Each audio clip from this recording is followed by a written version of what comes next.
try to position the mic mouse so I can get to my face. You know what I'm saying, mate? Because it's like, Want to check it out, my man? because I'm looking at the camera up there, right? And I'm like, all right, mate, but I'm actually looking at you down there. So it's like, I don't even know where to look, man. Do you know what I mean? But anyway, so what it is, mate, still out here in Spain in a pub.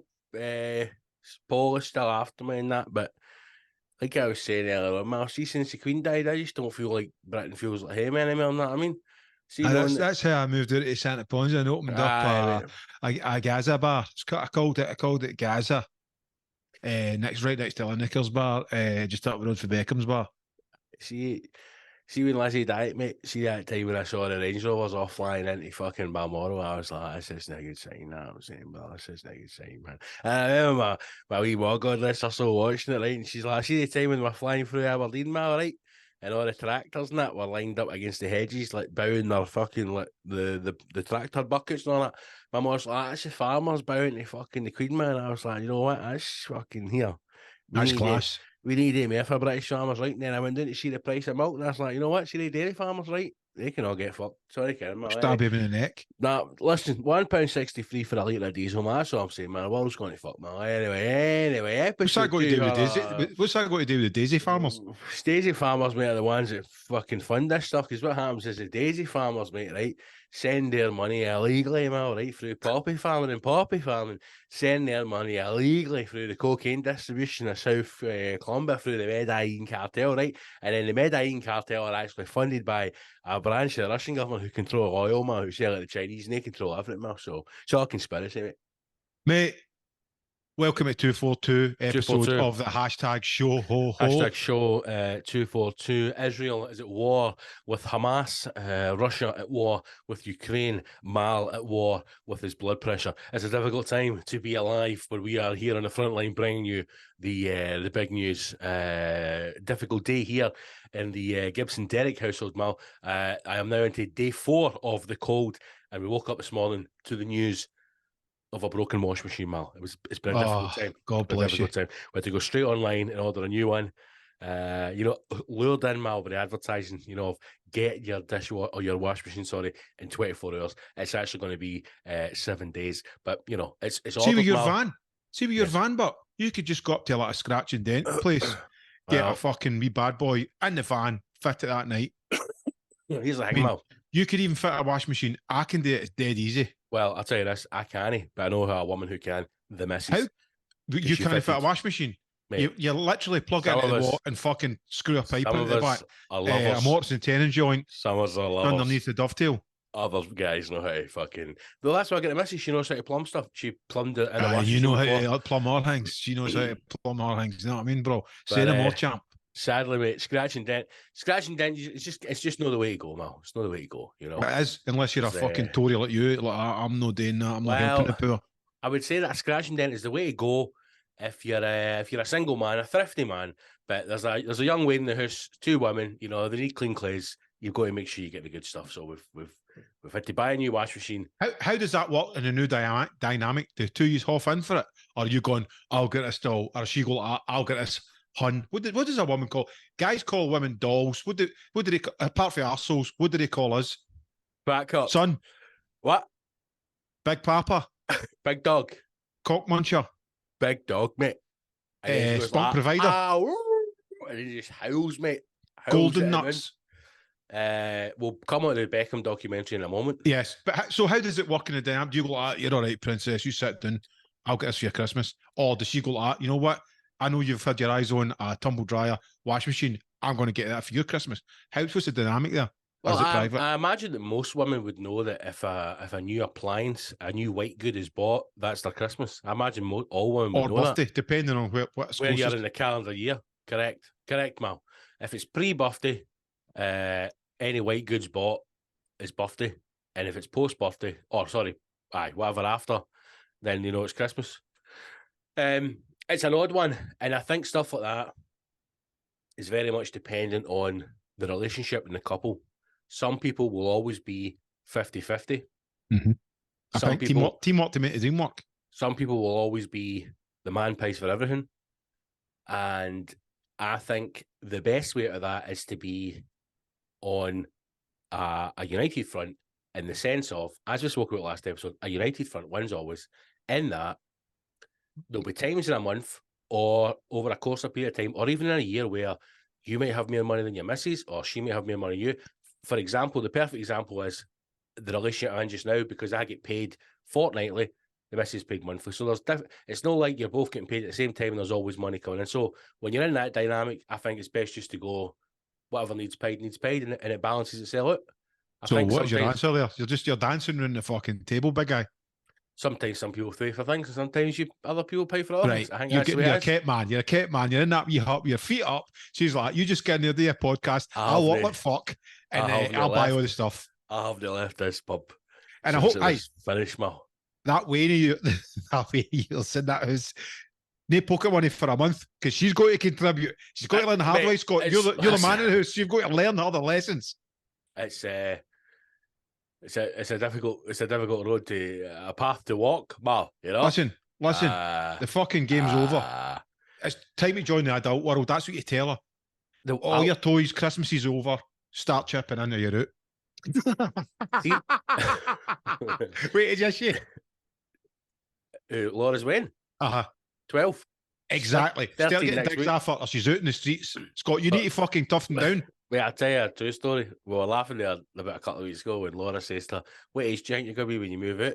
And the way went 26. 14. The 26 and the 2 years are pissed. They're still laughing. Laura's like, you're out here at 18. You're out. Aye. As soon as you hit the fucking legal, you're out.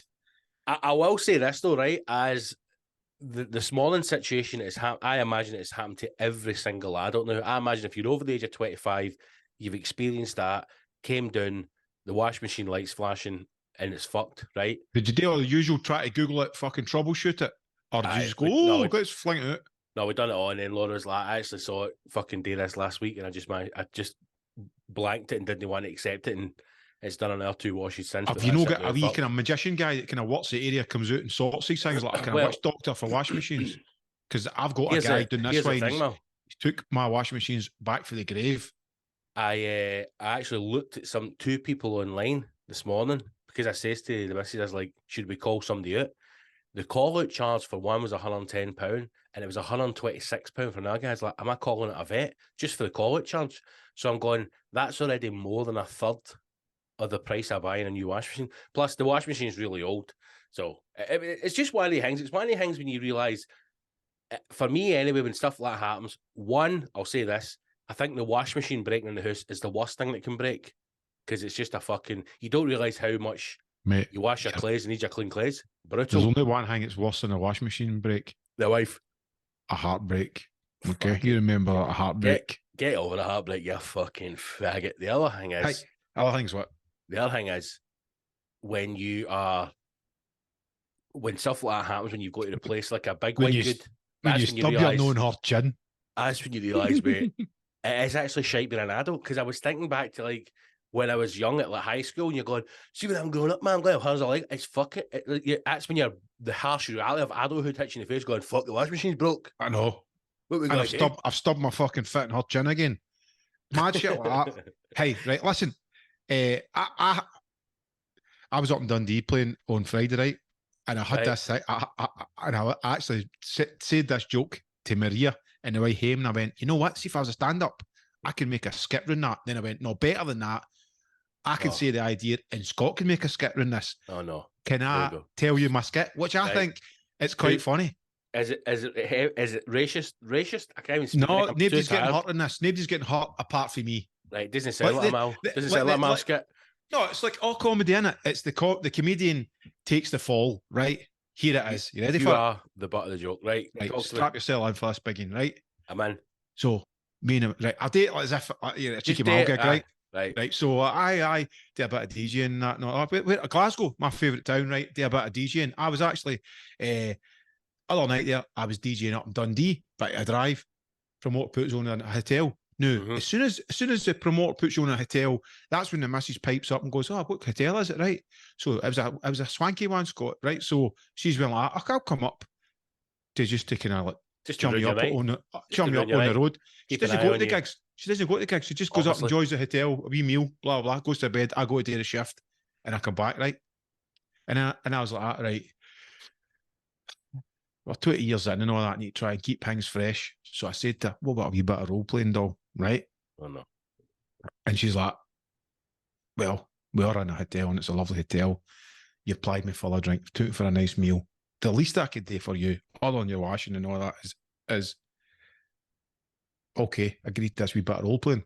What do you suggest? I go, this is what I suggest. You come out to the club with us for a change. And I pretend that I pick you up. You're just a sexy raver. And I pick you up, take you back to my room, throw you about the room all night. She's like, right, let's do that. So we go out. I say, oh, hi, how are you doing? I'm DJing in here the night. No, couple of drinks, kiss, kiss, bang, bang, back in the room. The best action we've ever had in a full relationship, right?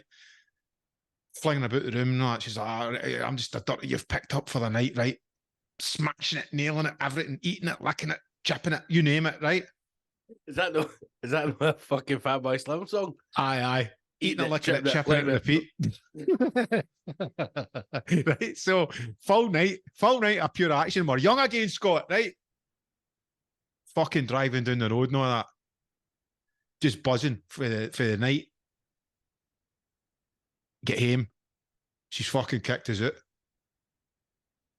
Because I cheated on her with some dirty cow for a rave. Now, you step in any time and fix that joke for me, Scott, but I think it's quite good. Hey, and I'm not even going to say, do you get it? That's class, isn't it? You've got to steal that and be world famous on that joke. Do you know what? That is the perfect, like, I literally could not have got a better example of a bad joke. Of when people get confident enough to think they could be a comedian. Case in point, because that, mate, not only is it shit, there's actually nothing in there that I would even say, let's take that and work. That's boss. No, mate, I've not buttered that up. I'll leave that to you, right? See if I did sit down on that. Aye. I could craft a fucking story that Billy Connolly would be like, fucking, give some of that, son. No, I would craft it. Do you know what this is like? This is like the fucking Coen brothers. I'm the one Coen brother that actually wrote Fargo, and you're the fucking dick that got to coffee. I'm the guy that fluffed all the fucking directors and made it possible. No, but listen, there's buzz in that story. That your buzz. You did like a wee bit of role play, sexy role play, get home and the wife chucks you out the house because you've cheated on her. But that's a joke, Scott. That's a joke. Right. And then I go like, hey, try the veal. It's excellent. I'm here all week. No, my question is, did the wife come to Dundee with you? Aye. Did you stay in a hotel? Yes. Did you get your hole? No. No. Well, did the role play? No. Why? I was just saying. You shouldn't be allowed to come to the hotel then. She cherry picks. She'll come to if it's a nice hotel, she'll come up for the hotel. We'll go out for a meal. We'll make a night of it. She'll go and relax. I'll go and do the graft. And then she'll crack up when I come home drunk and wake her up. And then we'll drive down the road in a huff. And then I said to her, what about this for a laugh? And I said, here's a good story for the hashtag show. Did you say this to her on the motor? Aye. She was impressed. And she's probably not going to be impressed with me even telling you it because she thinks it's disgusting. And well, that's gold. I'll tell you something now, right? That Laura actually says to me, that isn't for you, that's something for the stand-up. And that's something for the hashtag show. And I went, no, I'm just reading shit. Long story short. Are you bouncing ideas off? Or see your muse? You're just going, what about this? No, I was tidying up because obviously I was in Lags on Friday night. So I've just put the case at the dining room table. I've no fucking brung it into the pub yet. Right? We are ventriloquist dummies then. Aye. You're magic. My exploding cigarette lighter. I had a note. Your balloons and all that. I had to get a notepad today to write down the fucking shopping list, right? And oddly as well, mate, I can't read a shopping list off my phone. I need to read a shopping list off of that paper. You need the note? I need the physical note. Maybe it's my upbringing, Mel. Physical touch. Anyway, looking through the notepad to get a blank bit of paper, obviously going past all the cock pictures that you've put in it. And I found a bit of paper that was kind of loose. And on the bit of paper, it said this, right? And this is what you have done there is you telling me that story. Is ignited one in you? No, and then me going away to work on it. That's exactly what I do with notes. I'll just write something down that I think there could be something in it. And then I'll try and, if I think it is funny, a couple of weeks later, then right, how do I build a story in this, right? And that's how it works. Because I was actually thinking about it last night where I done an old joke in the show on Friday about the bus stop story that I used to do, and I was actually thinking, how did I come up with that story? What sparked the? And then I remembered like what it was. I was listening to an old Billy Connolly album, and he had a story about that featured on a bus. And this is very early on when I just started doing stand-up, and I was like, I wonder if I could write a story set on a bus. And then I was thinking about things that happened on a bus, and I remembered I did actually jump off a bus once to try and impress a bird on the bus and fucking smashed it outside the bus shelter. And I was like, how do we make this in a routine? Wait for the I'm champion of the world. She never spoke to me again either. They won her. What a fucking fanny. Mate, honestly, and I was 14, right? And I was right, okay, that's allowed. But I was built like a fucking brick shit house and all, man. And see when I hit this bus shelter, mate, it was like a bomb had gone off. People in the bus like fucking screamed. I think they thought I went through the shelter. But it's one of the plastic ones where you just kind of fucking rumble up it. Right, so anyway, so I found this note, right? And maybe this is a good workshop for us. I'll tell you what the note said. You tell me if you think there's any comedy in there, right? Mm-hmm. The note was a bullet point, and then it said 8-man bukkake gangbang. Right? Next line, 8 men, 1 woman, bukkake gangbang, not gay. Take out the woman, suddenly it's gay. Why? That was the note. How are you getting for that for jumping off a bus into a bus shelter? I don't even know where the bullet, how that even would remind you of a bus shelter. No, it didn't. It just reminded me like how I used to write material, and I just found that. I just found that note, and I was like, one, what was I thinking? Deprived shorthand. And 2, how is there humour in there? Oh, even the bullet points made me smile. So 8-man bukkake gangbang. As long as there's a bird there, it's fine. And I think I was trying to think of something like, what if the bird phoned in a sickie, and the guys were like, I'm still going through it. Is there any situations where if a vital point is removed, suddenly it becomes weird? And I was like, right, if there's 8 guys round a woman having a bukkake gangbang, and everybody's there, consensual, forms have been signed, everybody's happy, they're all getting paid good money, that's fine. But then if you take the woman out, suddenly it becomes weird. It's just 8 guys wanking on each other. What's wrong with that? What's weird about that? I don't even know why I wrote this down. But again, because you're secretly gay and you want to be in that. You just want to wank off in front of your pals. I think every man in his heart secretly is gay. And by that I mean wants to be happy, wants to be, just his best pal. Even when I was younger, FIFA, cracking one off. No, you can't wank in front of men or pals. It doesn't matter. Some guys can. I don't even think you could have a boner and go like your mate. What do you think of that? Nothing. No, even like just like check it out. What do you think of the girth or what do you think of the size? I don't even think you could share that moment without it being tinged with homoerotica. I saw a meme as well today, and it said, if your dick had to make a sound every time it got erect, what sound would your dick make? Mine would be like the startup screen of your Apple. I think mine would be hoo-wee. What would mine be? Potato. Yours would be based in a place like no, mine would be like mommy. I love you, mommy. Imagine every time you got an erection, your dick said the N-word.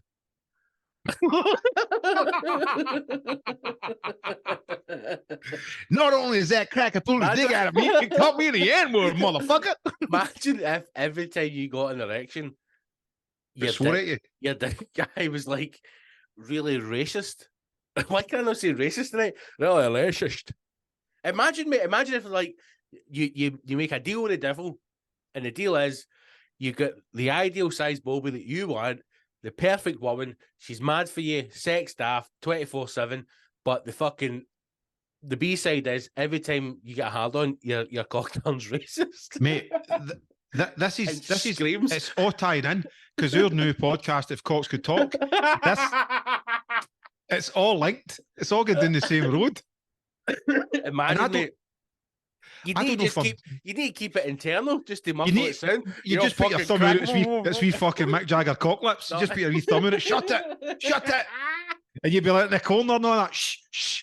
Especially if you had like I don't know, if your girlfriend was, I don't know, African American or Chinese or something like that, and you're like, oh no, oh no. It's just fully racist. Like it's no one. Like everybody gets it. Aye, like full Afghan racist. No, mental like, racist. Like seriously, like even like it's even saying stuff that's upsetting you. Do you know what I mean? Like, you're just and then like you imagine you're getting a blowjob that's just the muffled sounds. it's in the mouth. It's going like. But you could if you put an earphone in your mouth, you can hear it even more internally. So your missus is trying to do the job, and you're just hearing you're dirty crazy. Then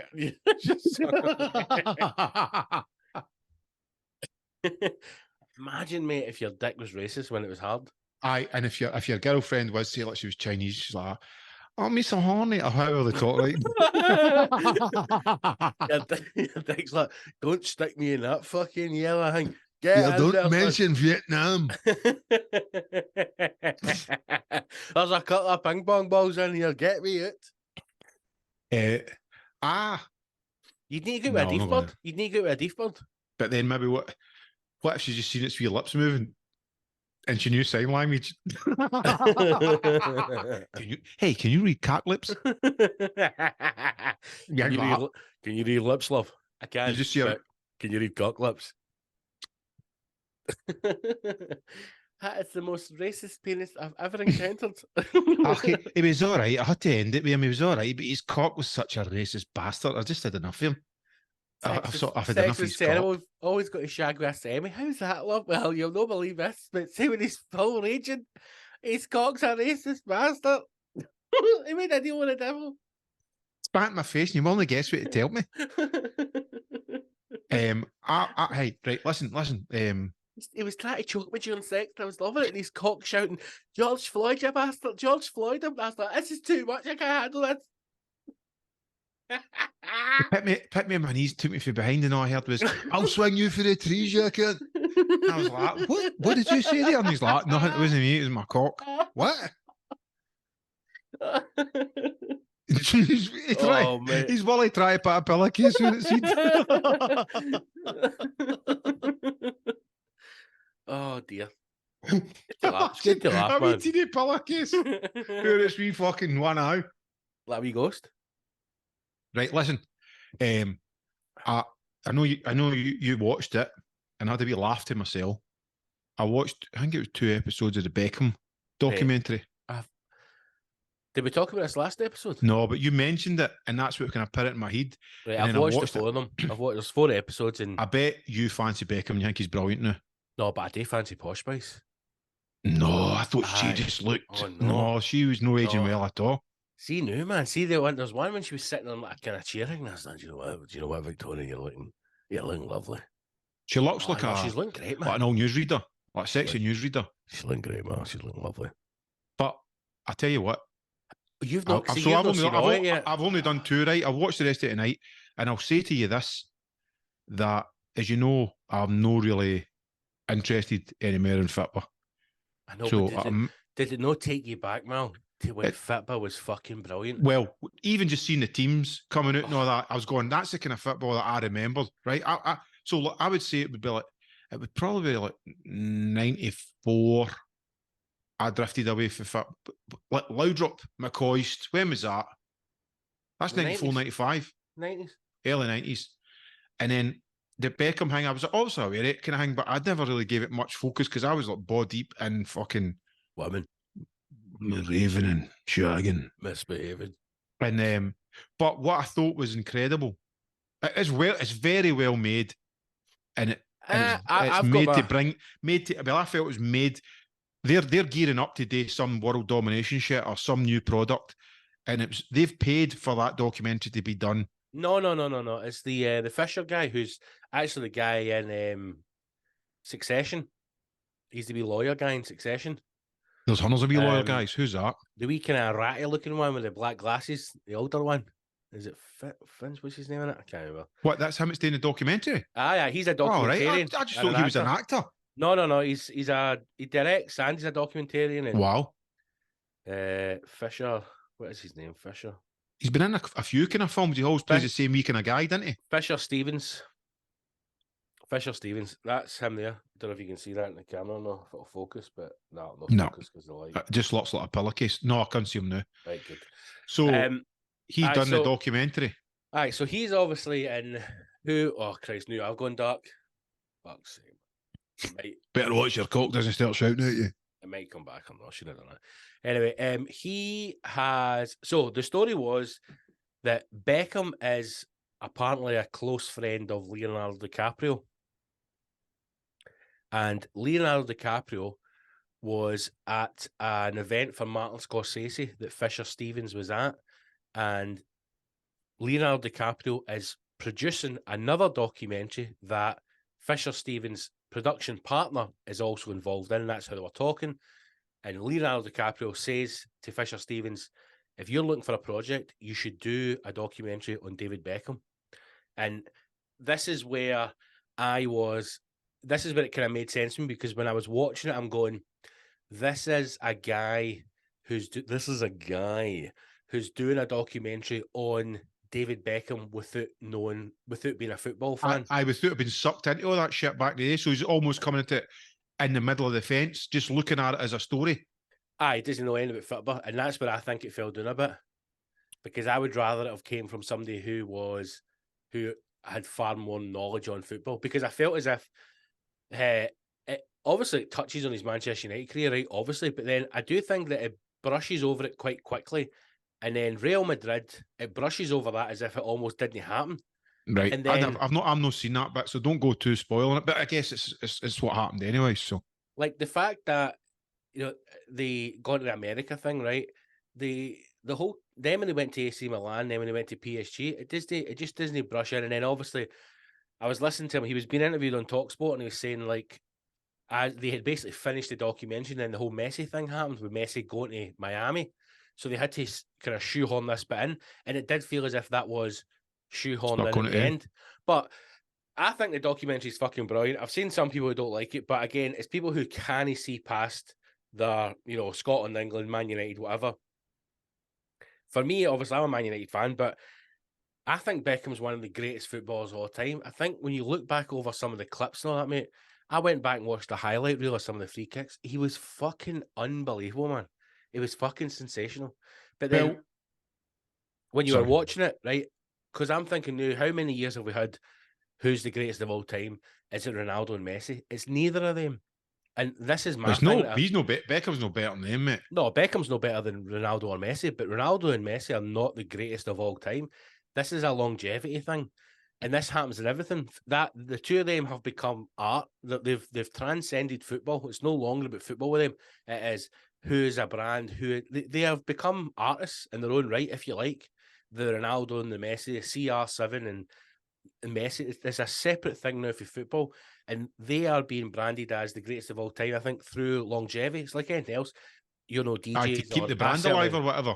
No, but DJs who are regarded as being good DJs because they've been on the scene 30 years, and they're shit. It's the same way like I know comedians who are now regarded as headliners are good comedians because they've been around for 30 years. They're shit. They've just been around for longevity, so they get given this kind of badge of honor, if you like. They've done it. And when you watch that Beckham documentary and you look at that period of time in the mid to late 90s, early 2000s, when football was at its fucking top as it's ever been. I mean, see when you look at that fucking Real Madrid team that he went to, mate. Zidane, Figo, Salgado, Carlos. The United team, man, like that United team is one of the greatest football teams ever. Then you look at the guys who are in the Premiership at that time as well. Even when he goes to Milan, he's got fucking like Seedorf, Edgar Davids. Aye, but mate, there's also a bit of nostalgia there because you have to relate to your age and where you were at that time. It's ticking all the boxes for you because it's speaking to you in a time that you know. It'd be the same as Beckham's dad talking about Bobby Charlton glazing right here. That's his fucking time. That's his memories.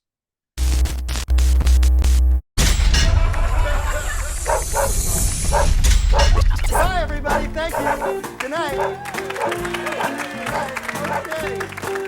Great. Good night. I love you. Okay. The HashTag show.co.uk